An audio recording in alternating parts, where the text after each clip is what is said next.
નમસ્કાર મિત્રો, જનગણના 2027 અંતર્ગત જો તમને પણ મળી છે ડ્યુટી સુપરવાઇઝરની અથવા ગણતરીદાર તરીકેની, તો આ વિડીયો તમારા માટે જબરદસ્ત છે। અહીંયા તમે ચિત્રમાં જોઈ શકો છો કે ગણતરીદાર એક ઘરને નંબર આપી રહ્યા છે। તો આ નંબર કેવી રીતે આપવામાં આવે છે, CN શું છે અને CH શું છે, મકાન અને ઘરનો શું ડિફરન્સ છે, આપણે સમજીએ। અહીંયા ચિત્રમાં તમે જુઓ, નીચે દુકાન છે, ઉપર ઘર છે।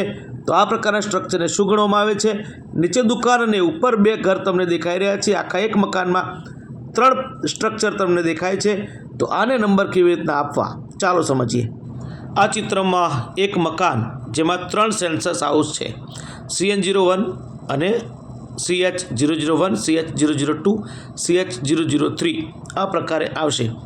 અને જો આ જ નંબરને આપણે નકશામાં એટલે કે નજરી નકશામાં બતાવવું છે તો બ્રેકેટમાં 1 અને નીચે 3 દેખાય છે પ્રમાણે। હવે ચલો આગળની વાત કરીએ। અહીંયા તમને સિમ્પલ એક જ મકાન અને એક જ ઘર દેખાય છે, એક જ દરવાજો દેખાય છે। તો એકદમ સરળ પ્રક્રિયા છે। અહીંયા આપી દો CN02 અને મકાન નંબર આપી દો CH004। હવે આગળ જાઓ એટલે મકાન દેખાય છે, એક જ દરવાજો ઘર છે, પરંતુ લોક છે। તો આને આપણે બતાવવાનું છે લોક। ભવન નંબર એટલે કે મકાન નંબર થઈ ગયો CN03, જનગણના ઘર નંબર થયું CH0005, બરાબર।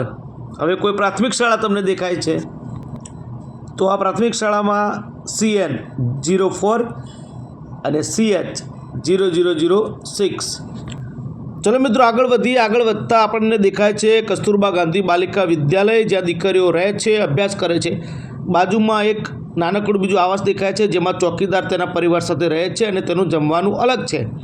તો આને આપણે આપીશું સેન્સસ નંબર 05 અને CH આવશે 007, CH008, કારણ કે એક પરિસરમાં 2 મકાન છે। તો મિત્રો તમને બતાવ્યું તે પ્રમાણે તમારે CN અને CH નંબર ક્રમશઃ આગળ વધારતા જવાનું છે। કોઈ પણ મકાન છૂટી ન જાય, કોઈ પણ ક્રમ તૂટે નહીં, તેનું આપણે ખાસ ધ્યાન રાખવાનું છે। હવે એક આ ઇમેજની ચર્ચા કરીએ। તમે જુઓ, પહેલું મકાન છે, બીજું મકાન છે, ત્રીજું મકાન છે, ચોથામાં છત નથી અને 5મું છે।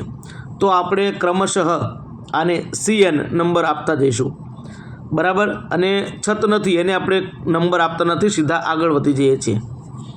સમજી લો કે આપણે નંબર આપ્યો છે 1, 2, 3 અને વચ્ચે નથી એટલે એને છોડી દીધું ને પાછળ 4 નંબર આપ્યો। પછી બીજા રાઉન્ડમાં કે ત્રીજા રાઉન્ડમાં આપણે મુલાકાત લેવા માટે આવીએ છીએ અને છત બની ગઈ છે। તો 1, 2, 3 અને પેલો 4 નંબર, તો અહીંયા 5 કે એવું કશું કરવાનું નથી, ત્યાં 3/1 આ રીતનું આપણે લખવાનું રહેશે। અને છેલ્લે તમને આ એક પરિસર દેખાઈ રહ્યું છે। આ પરિસરમાં કુલ કેટલા જનગણના ઘર છે? મિત્રો આ તમારે નક્કી કરવાનું છે અને કોમેન્ટ બોક્સમાં જવાબ આપવાનો છે। સૌ પ્રથમ તમે જુઓ કે ઓફિસ છે, આવાસ છે, આ બાજુમાં પ્રાણીઓ માટેનો ઢોર શેડ છે, મુખ્ય આવાસ છે, રસોડું છે અને વેર હાઉસ છે। તો અહીંયા 6 અલગ અલગ તમને યુનિટ દેખાય છે, પરંતુ ખરેખર કેટલા જનગણના ઘર છે? CH નંબર આપવા હોય તો અહીંયા કેવી રીતે આપી શકાય? આપ કોમેન્ટ બોક્સમાં ચોક્કસથી જવાબ આપજો। વધુ વિડીયો જોવા માટે અમારી ચેનલને સબસ્ક્રાઈબ કરી બેલ આઇકન દબાવી દેશો, જેથી આવા અવનવા વિડીયો આપણને મળતા રહે। Thank you very much.